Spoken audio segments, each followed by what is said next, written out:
Hey everyone, welcome to my channel, Cast Iron Cookware, where you can find information to help you better collect, restore, and use cast iron cookware. Today I'm going to share my Red Mountain skillet set that I finally got completed. I don't have the lids, but I do have all of the skillets, and I'm going to share them with you coming right up.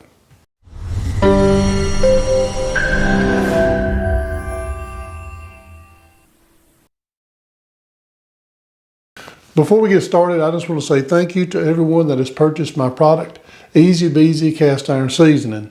The purchase of this product helps keep this channel going, and I just want to say thank you so very much. With that said, I've also came out with a new 7-ounce big stick, and it is huge compared to the original. It just barely fits in the tube. If you purchased my product before, you know that there's a little bit of play inside the tube on the original 4.4 ounce Easy Beezy stick. This one here barely fits. So it's 9 ounces, just in case you do a lot of seasoning. I know some of you guys do a lot of seasoning. So check out the Easy Beezy big stick. You get 7 ounces instead of 4.4 for just a few dollars more. Also, stay tuned to the end of the video. I'm going to share a new project that we're working on. So let's get on into the Red Mountain skillet set that I've got put together. And you see we're starting with my little 3S all the way to my 14 on the top. We're going to pull these down and take a look at them individually. But before we pull them down, I just want to share that the Red Mountain series from Birmingham Stove and Range started in 1930 and continued all the way up until 1950. Now the Century series took over in the 1950s and then on up all the way up till 1991. But there was a little bit of lap over from the Red Mountain series and to the Century. There are a lot of people that call those pieces transition pieces. A lot of times you'll see a Red Mountain with a quality control screw mark in it, and that's more likely going to be a transition piece. Now the larger pieces, sometimes they would still pour them on the floor like the 14s. So you had the Century running with their disomatic machines or disomatic machines, and you also had some pouring in the floors. You had a little bit of lap over between the late 1940s when they were setting up, and then you had in the early 1950s you had some Red Mountains that were there as well. So let's take a look at them individually. Now this big guy is my number 14, and let's take a look at the mark if you can see it. If you notice, the larger Birmingham Stove and Range handles usually don't have a defined ridge. This one was almost rounded off. Even the handle is rounded off and doesn't have that real sharp, refined edge as you see on the later Century pieces. And this one here is nice on the inside, nice and slick. You will see with the Red Mountain 12s and the 14s, the smaller helper handles, not very big. I don't even know if they was even considered a helping handle as it was a hanger handle or another way to hang it up. Or maybe even a way to set it over a fire and hook it with something. I also want to mention that we have an A, which is a 14A. A lot of people ask me what the letters are for. Those are mold marks. That way they can tell which mold they came out of, just in case they had some kind of an issue. So if you had a really bad casting flaw or something they didn't want to let pass, they will say, oh, this come out of mold A, let's check it out. It might need a little bit of work on it. So that is a mold mark. But here is my number 14. And I would estimate the value of this thing, because it does sit dead flat. I would estimate the value of this one somewhere around $150 to $175. Okay, here is my number 12. Sadly, my number 12 has some wobble, and it is a spinner. Until I get a better number 12, this is the one I've got, saving the place for a better number 12. And when I do get a better number 12, this one will be going to someone in need of a number 12. But here we have our number 12, plus we have a little dot here, possibly to signify first shift. Now this one is a little later. If you notice, it has a really refined edge along the handle and along the teardrop hanger hole. So this is my number 12. It has got a little bit of issues. It's got some casting flaws around the edge. Plus it is a wobbly spinner. It does have the helper handle just like the number 14 or the little hanger hole handle. And you'll see that with the 12s and the 14s in the Century and in the Red Mountain. So I would estimate the value of this one, because it is a spinner, I would estimate the value of this somewhere around $95 to $100, just, you know, estimation. Now, if it was perfectly flat and didn't have any wobble, I would say this one will be worth about $150. Now, here is my number 10. It doesn't have a mold mark. It just has a 10, and we do have a very, very refined edge plus a refined teardrop hanger hole with a nice edge around it as well. This one here has a little bit of swirls to it where they milled it in the factory. Now it doesn't have the large pour spouts, and it sits almost dead flat. It's not a spinner. Kind of hard to find, about as hard to find as maybe the 14s. Not quite as hard to find as the number 12. Red Mountain number 10, Birmingham Stove and Range. I would estimate the value of this one somewhere around $100. You could probably get them less than that, but my personal estimation will be somewhere around $100. Okay, we have one that is very, very hard to find. It is a number 9, and this is an underlined number 9. Now, some people collect only the underlined. This is a nice piece. It does sit dead flat. No spinning there whatsoever.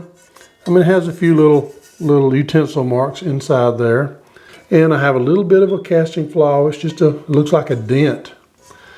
If you can get the light on it just right, you'll see that with the Red Mountain, because these were made to use. They weren't made to collect in the beginning. I would estimate the value of this one somewhere around $200. Now, here is my number 8. Now, this one here has some unusual marks. Now, this is the 6 o'clock area. The mark is up here on the side, and it's what they referred to as hand scribed. It looks like somebody just scribed that in the sand on the mold. But we have an 8, hand scribed, dot, dot, and a little X and a D, which is pretty cool. And it's up on the side instead of there at the 6 o'clock area. I like that a lot. I believe it is a little older. We have wider pour spouts than you normally see on some of the newer ones. Doesn't spin at all, sits perfectly flat. Now this one here, being a hand scribed, is going to push the value up a little more. I believe the hand scribed pieces are a little more valuable. I would add, $10, $20, especially on the big pieces. But this one right here, I would say $40 or $50 is the value of it. Being a number 8 is kind of easier to find than the others. Of course, being Red Mountain and hand scribed is a little more rare. Now, number 7 Red Mountain. This one here is a 7P. The mold mark is a P. You'll even see some mold marks with double letters because they had a lot of molds. Now this one here has some rough utensil marks. It's actually got a more modern rim around it instead of just smooth right up to the side. So it is more of a later version. May possibly be also a transition piece that was made at the same time Century was made. This one has a little bit of roughness on the inside. The number 7 is quite possibly the best little skillet that Birmingham Stove ever made.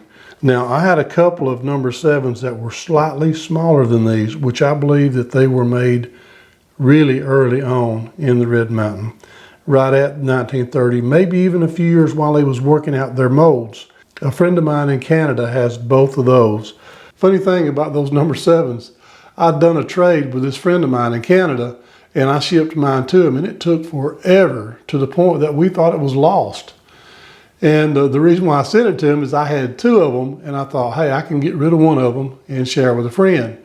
And we thought it was lost, and I thought, well, I'm just going to go ahead and send the other one. And lo and behold, both of them showed up. And I believe he has 2 of the best skillets ever made. Also in the South, they're going to be a little more popular to find than they would be in Canada. So I thought, I'll find another one to replace it. But the number 7 is a nice size for just about everything. I would say this little number 7, the value of it would be about $30, maybe $40 if it was hand scribed and had the large pour spouts. Now here's one that's part of a special series. It's got hand scribing, and it is a 7S. There is a 7S, 5S, and 3S in this series. The 7S is actually the same size as the number 6. There is a S series of the 7S, the 5S, and the 3S. And they're kind of rare, kind of hard to find. I have a little bit of pitting inside here. This does have the larger pour spouts. The 7S is valued probably about $120, especially on the condition if it's really nice, maybe even $150. The really interesting thing about the 7S, it is exactly the same size as the 6, which is right below it. And here's an underlined number 6. And it appears to be a hand scribed style. And not just that, the lid from the 6 and the 7S is exactly the same. So the next thing we have is a number 6. This one right here is a hand scribed underlined number 6. Very nice.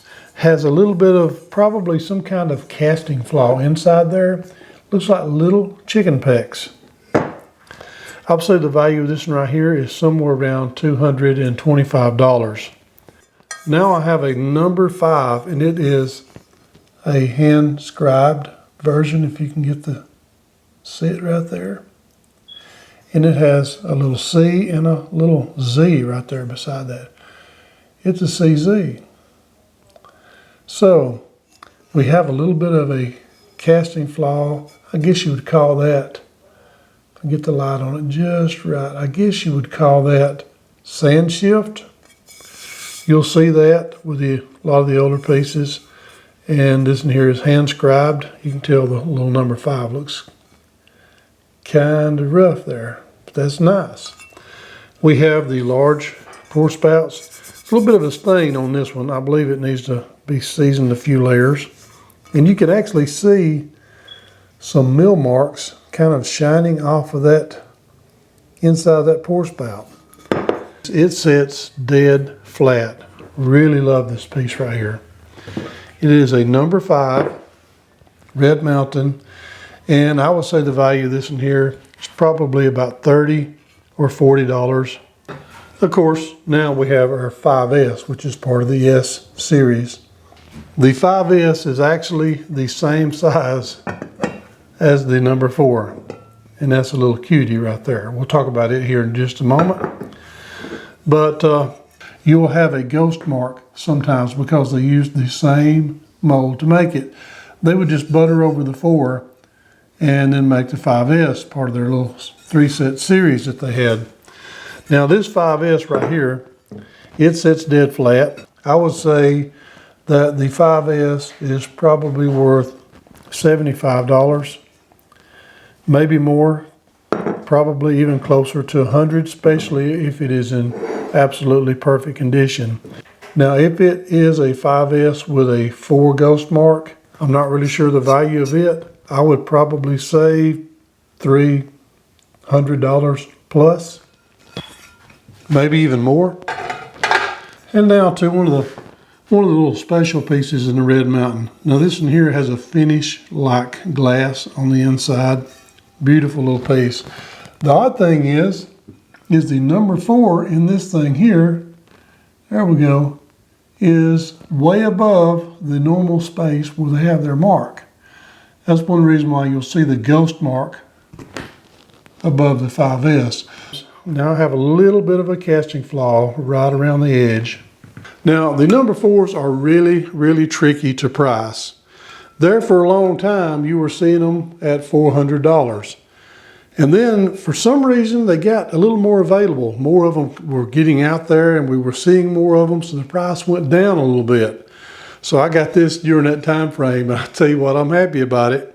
But now these things are shooting up there around $500, and they are very, very hard to find.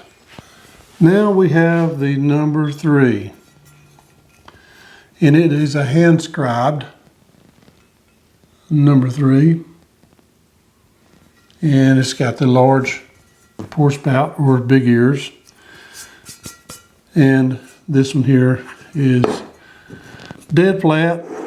I would say that the value on the number 3 will be $25 to $30, right in that little bit of a range.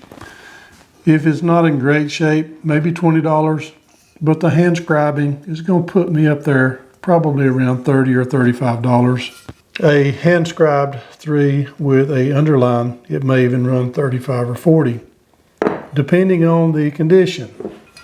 The third one in the series of the S series, we have the number 3S. And it seems to be a tad more shallow than the number 3. Of course, it is a tad smaller than the number 3. This one has a little plus up here at the top on the upper side. Of course, the 3S is hand scribed. I will say that it's worth $35 to $45. So just keep an eye out for these particular special pieces, and they do pop up occasionally. And when they do, it is exciting. Okay, just as I mentioned before, that I was going to share something at the end of my video that I'm really excited about. My wife and I have started a second channel. And you're going to say, well, how are you going to put out cast iron videos when you're busy doing the other channel? Well, the other channel is going to be easier to put together, and videos are going to be a little easier to make, so they're not going to take as much research and as much time putting them together. And hopefully as the channel grows, it will help support this channel. And that is the purpose. We're trying to get the finances rolling a little bit so we can spend more time doing what we love doing. So here's the backdrop of our new Prepper's Pantry channel. And what we're trying to do is we're taste testing all kinds of foods that are great for prepping, the different freeze-dried foods, so we can share it with people so they can make informed decisions on what kind of foods to purchase for their prepping situation. So if you appreciate the Cast Iron Cookware channel, please go to my Prepper's Pantry channel and subscribe, watch the videos, and help us build that channel as quickly as possible. Because as soon as we get to 1,000 subscribers, we may be able to get monetized. And if we do, it will help this channel in turn. And I just want to say thank you so very much for doing that in advance. So if you have enjoyed this video, please do not forget to subscribe, hit the notification bell, and I promise I'll keep more than coming. And check out Prepper's Pantry and subscribe to that one as well. So I just want to say thank you again for watching Cast Iron Cookware. Before you go, I would like to share something with you really quickly. In Matthew chapter 6, verse 9 through 13, it says, "After this manner, therefore pray ye, Our Father which art in heaven, hallowed be thy name. Thy kingdom come, thy will be done, in earth as it is in heaven. Give us this day our daily bread, and forgive us our debts as we forgive our debtors. And lead us not into temptation, but deliver us from evil. For thine is the kingdom, and the power, and the glory forever. Amen." I just want to say, share the word, and be a blessing.